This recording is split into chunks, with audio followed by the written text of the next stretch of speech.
آؤ ادھر، آؤ ذرا معافی مانگو، میں معاف کرنے آیا ہوں۔ مانگو معافی، ہے کوئی معافی مانگنے والا؟ معاف کر دیں گے۔ اور آپ فرماتے ہیں ہے کوئی رزق مانگنے والا؟ وہ جو بڑی درخواستیں دیتے پھرتے ہیں نا مختلف اداروں میں، وہ ایک درخواست نا کل شب برات والی رات بھی دیں۔ اللہ کرے آپ کو سمجھ آئے۔ شب برات کی رات لالچی نہ بنے کہ صرف میں نے اپنے لیے روزی مانگنی ہے، کل امت کے لیے مانگے، رب کریم سے مانگے، اپنے بھائی کے لیے مانگے، اپنی بہن کے لیے مانگے، اپنے بیٹے کے لیے مانگے، اپنی بیٹی کے لیے مانگے۔ اللہ کریم سے یہ مانگنے کی رات ہے۔ پچھلی راتی رحمت رب دی کرے بلند آوازہ، بخشش منگن واریاں کارن کھلا جے دروازہ۔ اگر ہمیں کوئی شخص کہتا ہے کہ شب برات کو اٹھ کے نفل نہ پڑھو، تو بھائی نفل ہم نے پڑھنے اللہ کی رضا کے لیے، ہمیں کسی بندے سے ڈگری لینے کی ضرورت نہیں، نہ تو ہمارے اور رب کے درمیان معاذ اللہ کوئی وسیلہ ہے کہ تو کہے گا تو پڑھیں گے، جب دل کرے گا پڑھیں گے، اور جتنے دل کرے گا پڑھیں گے۔ ہم تو نفل کہہ رہے ہیں اس کو، ہم نے کب کہا ہے ضروری ہے جو عشاء پڑھ کے سو جائے فجر تک سویا رہے، ہم اس کو گناہگار نہیں کہہ رہے، لیکن یہ ضرور کہیں گے کہ گولڈن چانس مس کر دیا اس نے، چانس مس کیا ہے، یہ تو اللہ کی رحمت کا موقع تھا۔ حضرت سیدہ عائشہ صدیقہ رضی اللہ تعالی عنہا ارشاد فرماتی ہیں کہ شعبان کی 15ویں رات تھی، یعنی شب برات کی رات۔ فرماتی ہیں شعبان کی 15ویں رات تھی، میں نے اچانک نظر ڈالی تو حضور میرے بستر میں تھے، پھر میری نظر پڑی تو حضور نہیں تھے۔ میرے دل میں گمان آیا، خیال آیا کہ شاید کسی اور زوجہ کی طرف حضور کا میلانے تباہ ہو گیا ہو، وہاں تشریف لے گئے ہوں۔ فرماتی میں اٹھی باہر گئی تو نبی کریم علیہ السلام جنت البقیع میں تھے، قریب ایک جگہ پہ حضور دعائیں مانگ رہے تھے۔ فرماتے میں گیا تو حضور فرمانے لگے ابو بکر کی بیٹی تو نے کیا گمان کیا کہ اللہ کا رسول تیری حق تلفی کرے گا؟ عرض کی حضور آپ مالک ہیں، کہیں اور جانا چاہیں تو میری طرف سے پابندی نہیں۔ کہتی ہے وہاں کھڑے کھڑے میرے رسول کریم نے بیان فرمایا، یہ ترمذی کے لفظ ہیں، حضور نے فرمایا عائشہ یہ شعبان کی 15ویں رات ہے، مدینے میں سب سے زیادہ بکریاں بنو کلب کا قبیلہ پالتا تھا۔ فرمایا آج کی رات بنو کلب کے قبیلے کی بکریوں کی تعداد کے مطابق اللہ میری امت کے لوگوں کی بخشی فرما دے گا۔ یہ وہ رات ہے۔ جناب عائشہ صدیقہ رضی اللہ تعالیٰ عنہ نے بات رات کو سنی تنہائی میں نبی پاک سے، رات کو تنہائی میں حضور سے سنی، سویرے جناب عائشہ نے کل امت کو بتائی۔ اگر یہ بات اہمیت والی نہ ہوتی تو بی بی صاحبہ آگے روایت کرتی، یہ کتابوں میں آتی، یہ لوگوں کو بتاتی۔ حضرت عائشہ نے روایت کیا اور مولا علی شیر خدا نے تو کھل کے کہا، ابن ماجہ میں حضرت علی سے پیار کرنے والوں کے لیے الگ عنوان، مولا علی نے کھل کے فرمایا شعبان کی 15ویں رات کو رات عبادت کرنا اور سویرے روزہ رکھنا۔ حضرت علی کا لفظ بائی نہیں سیاستہ میں، رات کو عبادت کرنا، دن کو روزہ رکھنا۔ ویسے تو رب کریم ہر روز تہجد کے وقت پہلے آسمان پر نزول اجلال فرماتا ہے اور لوگوں کو فرماتا ہے کوئی بخشش مانگنے والا؟ اور فرمایا ہر روز تہجد کے وقت یہ اعلان ہوتا ہے، پر شب برات کو نا شروع رات سے یہ اعلان شروع ہو جاتا ہے۔ ادھر دیکھو میری طرف، مغرب سے اعلان شروع ہو جائے گا۔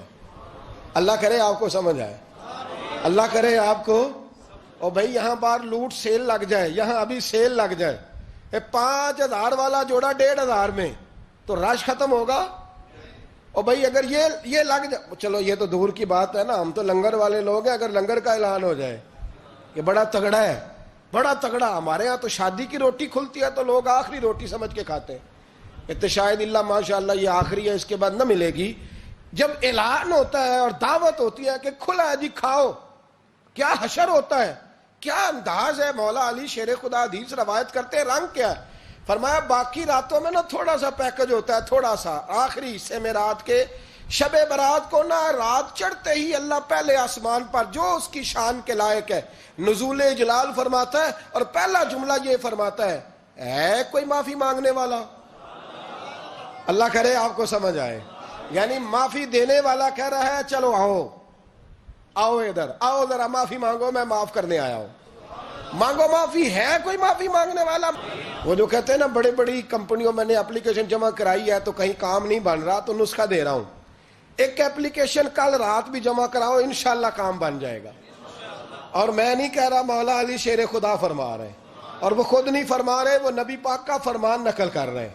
اور وہ رسول اللہ صلی اللہ علیہ وسلم کی بات نہیں بیان کر رہے، وہ کہتے ہیں رب فرماتا ہے کوئی روزی مانگنے والا؟ سارے سیٹھوں، نوابوں، جاگیرداروں کے پاس جا جا کے تھک گئے ہو، ایک دن میرے کہنے پر، ایک رات، ایک دیہڑی، ذرا شب برات والی لگا کے تو دیکھو، پر شرط یہ ہے کہ یقین کامل ہو، ارادہ یہ، مطلب اللہ معاف کرے، آپ نے ناراض نہیں ہونا، لیکن وہ ماحول اس طرح کا ہے کہ شب برات کو ایک دو ساتھی کو کہا رات کو عبادت کر کہتے جی وہ تو ٹھیک ہے پر سویرے چھٹی نہیں، کام کرنا ہے۔ یعنی رب کہہ رہا ہے کہ تو آ جا شب برات کی رات، جو مانگے گا وہ تجھے، لیکن یہ ادھر نہیں توجہ کر رہا، یہ کہتا ہے سویرے 10 بجے دکان نہ کھلی تو مشکل ہو جائے گی، دفتر نہ گیا تو حالات، آپ دیکھیں ذرا، اب جب یقین اس طرح کا ہو تو پھر تو میں ساری زندگی اداروں میں درخواستیں دینی ہیں، پھر آپ جیسا آپ کا مزاج ہوگا، اللہ تعالیٰ تو بندے کے گمان کے قریب ہے۔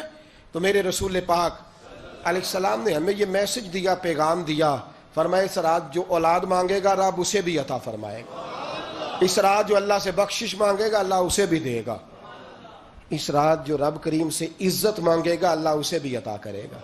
شارحین نے لکھا اس رات جو رب سے پردہ پوشی مانگے گا اللہ اسے پردہ پوشی بھی عطا کرے گا، جو جنت کا سوالی ہوگا رب اپنے فضل سے عطا فرمائے گا۔ کوشش فرمائے، کوشش فرمائے۔ 10 محرم کو ہمارے ہاں لوگ جاتے ہیں قبرستان، وہ کسی حدیث سے ثابت نہیں، میں منع نہیں کر رہا، جائیں، 9 محرم کو جائیں، 10 کو جائیں، 11 کو جائیں، 8 کو جائیں، سفر میں جائیں، ربیع الاول میں جائیں، قبرستان میں جب بھی جائیں، منع نہیں ہے، لیکن شب برات والی رات تو خود رسول کریم گئے ہیں نا قبرستان۔ اب جو بات میں نے سمجھانی ہے اس کو سمجھیں، نبی پاک کی والدہ کا مزار نہیں ہے وہاں جنت البقیع میں، حضور کے کو بھائی بہن، حضور کیا کرنے گئے؟ امت کی بخشش کے لیے گئے، آئیں اللہ کی بارگاہ میں، اس رات کو کھل کے دعا مانگیں۔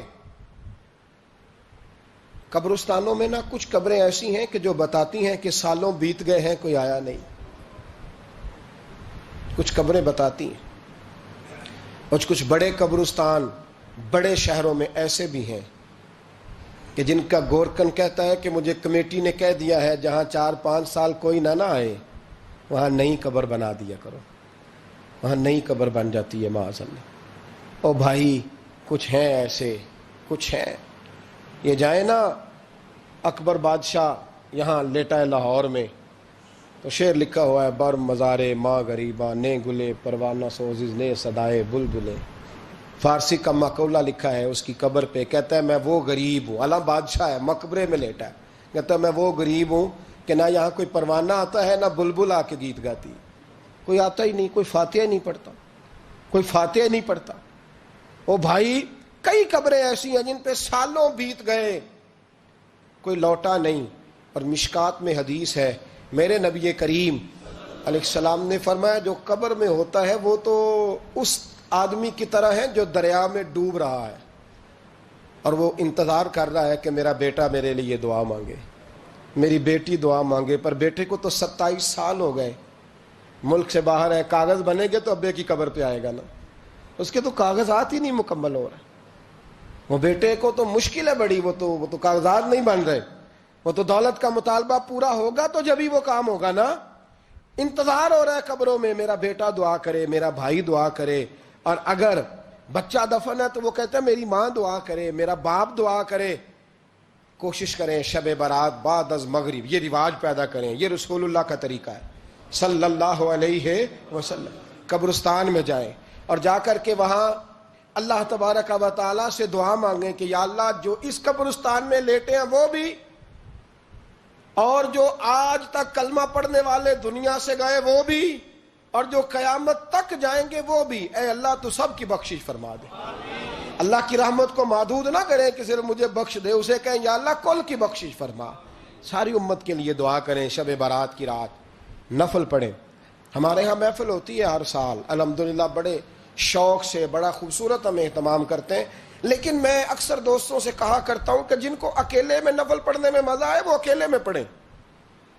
کتنی کھلی بات کر رہا ہوں، میں پابند نہیں کر رہا کہ آپ یہاں آئیں گے محفل میں آئیں گے ضروری ہے، بھئی آپ کو اکیلے میں مزہ آتا ہے نا، کچھ لوگ تنہائی میں ہو تو دل زیادہ لگتا ہے، وہ تنہائی میں کریں اللہ اللہ کوئی عرض نہیں، لیکن کچھ ایسے ہیں کہ نعت سنتے ہیں تو دل نرم ہوتا ہے، تقریر سنتے ہیں تو دل نرم ہوتا ہے. تو جن کا اس طرح نرم ہوتا ہے وہ مسجد میں آئے, بات سنیں. کچھ کو سب کے بیچ بیٹھ کے رونا آتا ہے. حضرت سعدی شیرازی فرمایا کرتے تھے کچھ لوگوں کے آنسو مجھے رلا جاتے ہیں. فرماتے ہیں کچھ کی آنکھیں دیکھ کے رو پڑتا ہوں, لہٰذا میں جب بھی ذکر کرتا ہوں محفلوں میں بیٹھ کے کرتا ہوں. تنہائیوں میں مجھ سے نہیں ہوتا, تو جس سے نہیں ہوتا وہ آئے نا, مسجد میں آئے, رات عبادت کرے. کل مغرب سے پہلے پہلے کام سمیٹ لیں سارے, اور مغرب کے بعد یہ رات شروع ہوگی, مغرب کے بعد ایک چھٹی کر لو اللہ رسول کے لیے. کر لیں گے انشاءاللہ تعالی ایک چھٹی. اور توبہ کی رات ہے یہ, توبہ کرنی ہے. توبہ کس کو کہتے ہیں؟ توبہ کا معنی ہے پچھلے گناہ پر پچھتانا, شرمسار ہونا. کہتے نہیں اے کاش میں نہ کرتا, اور وہ لفظوں میں نہیں, جملوں میں نہیں, توبہ رٹی رٹائی نہیں. شرمسار ہونا اور آئندہ گناہ نہ کرنے کا پکا ارادہ کرنا, اس کا نام توبہ ہے. دیکھیں اللہ تعالیٰ فضل کرے, میں نے پچھلے سال کہا تھا پھر کہتا ہوں, مسجدوں سے نا شب برات کی رات, شب قدر کی رات چیخوں کی آوازیں آتی ہیں, لوگ اتنا روتے ہیں نا. رونا چاہیے, کم روتے ہیں, زیادہ رونا چاہیے. لیکن سوال یہ ہے کہ اتنا زیادہ لوگ شب برات کی رات روتے ہیں, کیا پھر سویرے بددیانتی ختم ہو جاتی ہے؟ جو رات مسجد میں کھل کے رو کے آیا ہے اس کا پروگرام ہے نا کہ اب ملاوٹ کبھی نہیں کرے گا, اب گاہکوں سے جھوٹ کبھی نہیں بولے گا, اب وہ بددیانتی کا معاملہ کبھی نہیں کرے گا. لیکن رات روتا بھی رہے اور سویرے پروگرام یہ ہو کہ میں نے پھر لوگوں کو فریب دینا ہے, داؤ لگانا ہے, تو اس نے توبہ کیا رات کے, یہاں بس یہ ایکٹنگ کر کے لوٹ آیا ہے. یعنی بڑی سجا بنا کر کے, سوار کر کے رات توبہ کی. کیا مطلب ہے توبہ کا؟ کہ توبہ آپ نے کی. حضرت حسن بصری سے کسی نے کہا توبہ کیا ہے؟ فرمانے لگے توبہ یہ ہے کہ جس گلی سے رب نے تجھے منع کیا ہے دوبارہ پھر تو اس گلی میں نظر نہ آئے, تو نظر ہی نہ آئے. اور جس جگہ جانے کا رب نے تجھے حکم دیا ہے پھر تو دوبارہ وہاں سے غیر حاضر نہ ہو. اگر یہ پروگرام ہی نہیں, ارادہ ہی نہیں. بچے ایک دو مجھے کہنے لگے کل حضرت صاحب توبہ کے موضوع پر ہم نے گفتگو کرنی ہے, تو کوئی باب بتائے کہاں پہ ہے. کچھ بچے شاگرد ہیں, کچھ مسجدوں میں جمعہ پڑھاتے ہیں. ایک نے مجھ سے کہا, تو میں نے کہا بیٹے پہلے مسجد میں جاؤ, 2 نفل پڑھو, توبہ کرو, توبہ کا ارادہ بناؤ. یہ رسم نہیں ہے. وہ نعت خواں بھی تو توبہ کر لینا جو شب برات کے دن لوگوں کو توبہ کرانے آیا ہے اور 25,000 کا سودا کر کے آیا ہے. تو آج اس کام سے تو توبہ کرنا, یہ نوٹ پھکوانے سے تو توبہ کرنا. یہ رسم ہے. ساری رات توبہ توبہ توبہ توبہ, یہ کیا معنی ہے اس کا؟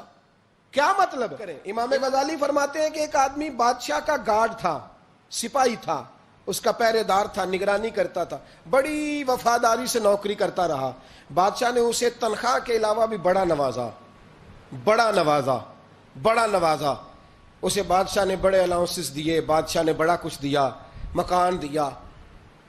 کچھ سالوں کے بعد بادشاہ کو پتا چلا کہ یہ میرے لیے نہیں آتا تھا, اس کی تو میری کنیز پر نظر تھی. اس نے تو رات کی ڈیوٹی اس لیے لگوائی تھی کہ کنیز پر نظر تھی. تو امام فرماتے ہیں کہ بتاؤ پھر وہ بادشاہ اس کے ساتھ کیا سلوک کرے گا؟ وہ کیا سلوک کرے گا؟ تو لوگ کہنے لگے حضور لگتا یہ ہے کہ وہ نا 4-5 حصوں میں کاٹ کے تو کتوں کے آگے پھینکے گا. آپ فرمانے لگے میرا رب تو بڑا ہی کریم ہے, وہ تو ایسے نہیں کرتا.